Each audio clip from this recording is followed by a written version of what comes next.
परिचय। बच्चों, कभी कभी हमें ऋणात्मक चिन्हों से युक्त संख्याओं के प्रयोग की जरूरत होती है। तापमान को रेखांकित करते समय हमें इसकी जरूरत होती है। ठंडे प्रदेशों में जहां तापमान 0 से नीचे चला जाता है, ऐसी स्थिति में तापमान को रेखांकित करने के लिए हमें ऋणात्मक संख्याओं की जरूरत महसूस होती है। इस पाठ में हम लोग ऋणात्मक, धनात्मक एवं पूर्ण संख्याओं के समूह, जो पूर्णांक भी कहलाते हैं, उनके बारे में सीखेंगे।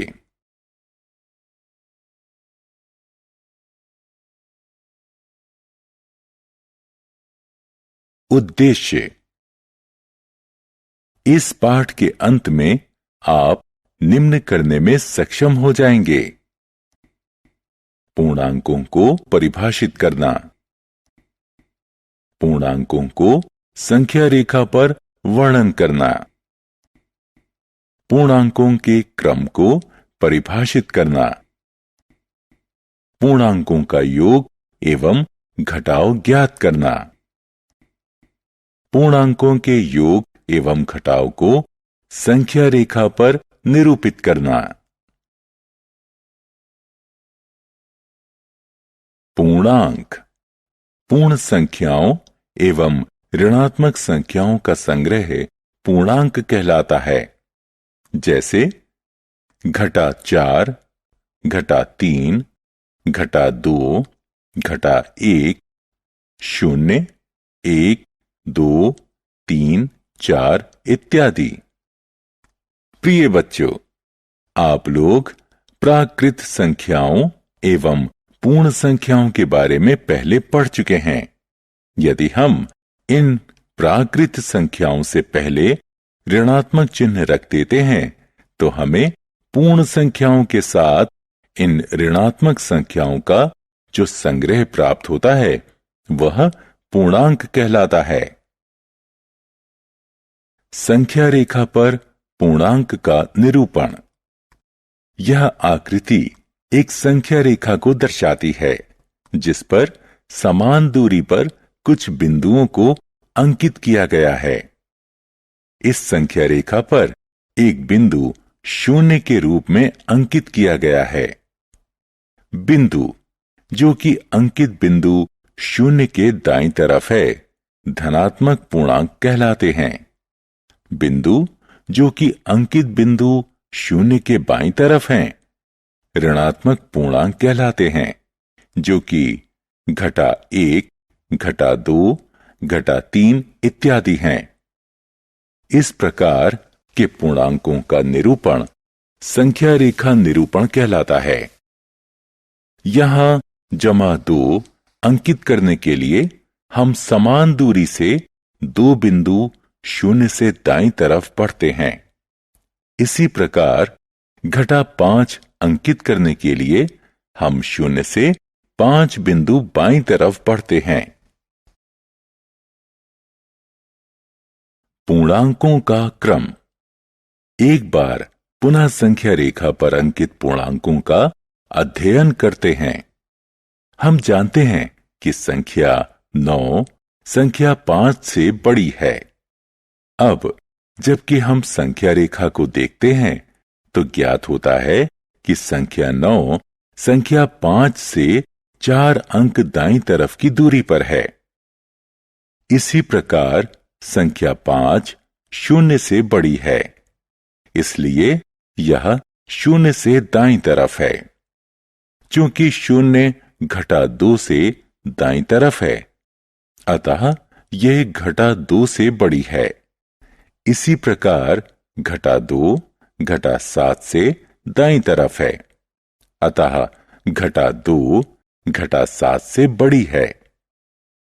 इस प्रकार हम देखते हैं कि संख्या रेखा पर बड़ी संख्या दाईं तरफ अंकित की गई है तथा अपेक्षाकृत छोटी संख्या संख्या रेखा पर बाईं तरफ अंकित की गई है।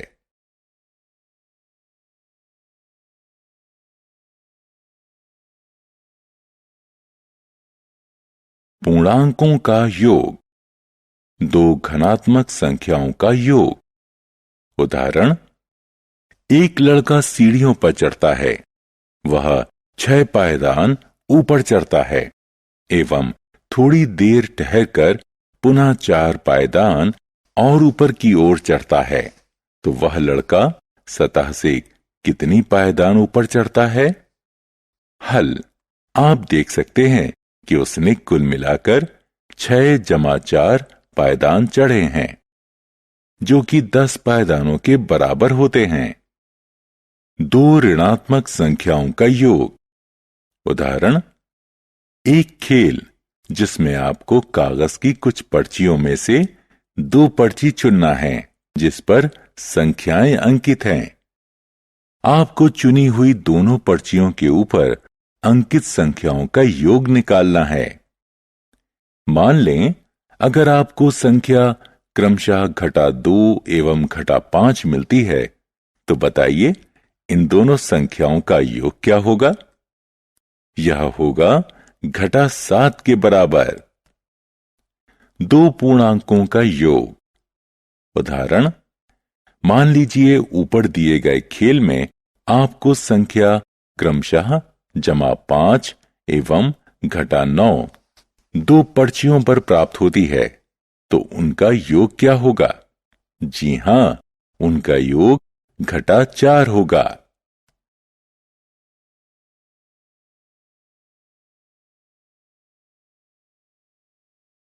पूर्णांकों के योग का संख्या रेखा पर निरूपण। प्यारे बच्चों, अब हम संख्या रेखा पर किन्हीं दो पूर्णांकों का योग करना सीखेंगे।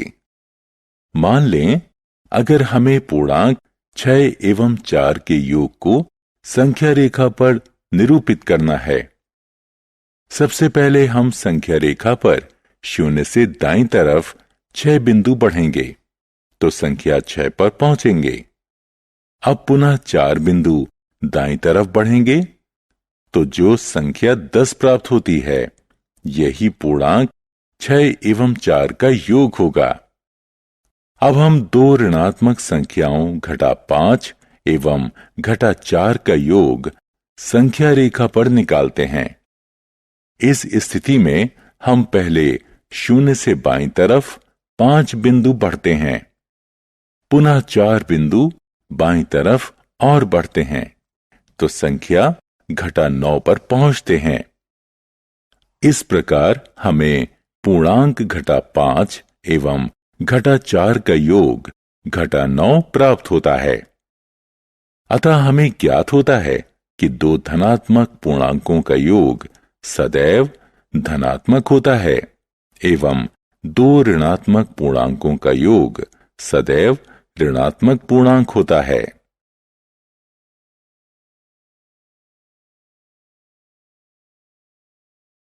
योग व्युत्क्रम।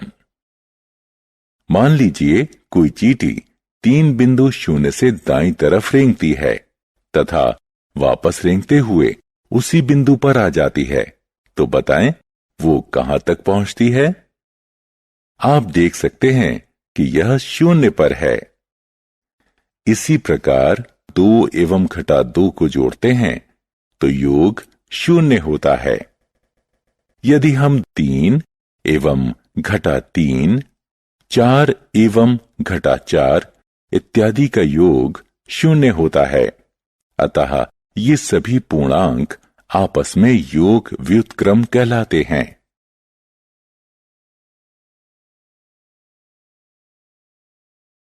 धनात्मक एवं ऋणात्मक पूर्णांकों का वर्गीकरण कर योग ज्ञात करना।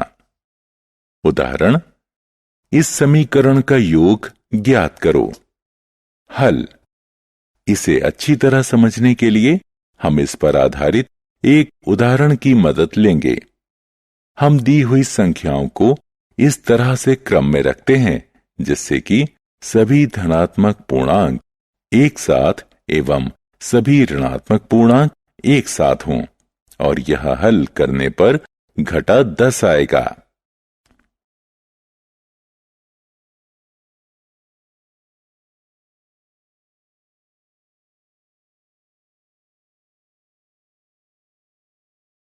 ऋणात्मक पूर्णांकों का घटाव।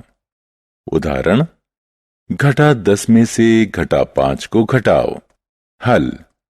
अब हम संख्या रेखा का प्रयोग कर घटा 10 घटा कोष्ठक में घटा 5 का मान ज्ञात करते हैं।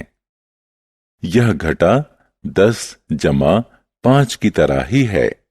सबसे पहले हम घटा 10 से शुरू करके 5 बिंदु दाईं तरफ चलते हैं तो संख्या रेखा पर अंकित पूर्णांक घटा 5 पर पहुंचते हैं।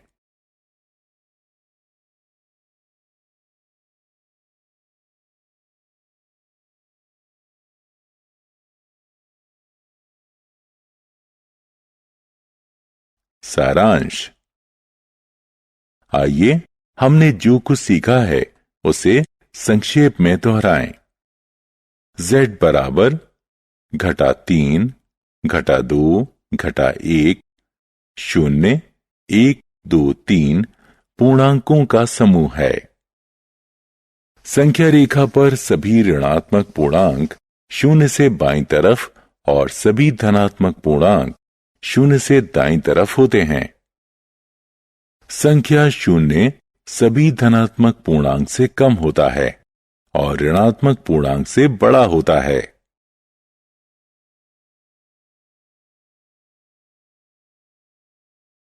पूर्णांकों के जोड़ एवं घटाव। 1.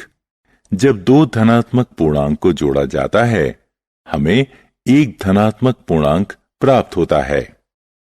जब दो ऋणात्मक पूर्णांकों को जोड़ा जाता है हमें एक ऋणात्मक पूर्णांक प्राप्त होता है। जब एक धनात्मक एवं एक ऋणात्मक पूर्णांक को जोड़ा व घटाया जाता है तो हमेशा बड़ी संख्या का चिन्ह लगाया जाता है। एक पूर्णांक का घटाव उसके योग व्युत्क्रम के योग के समान होता है।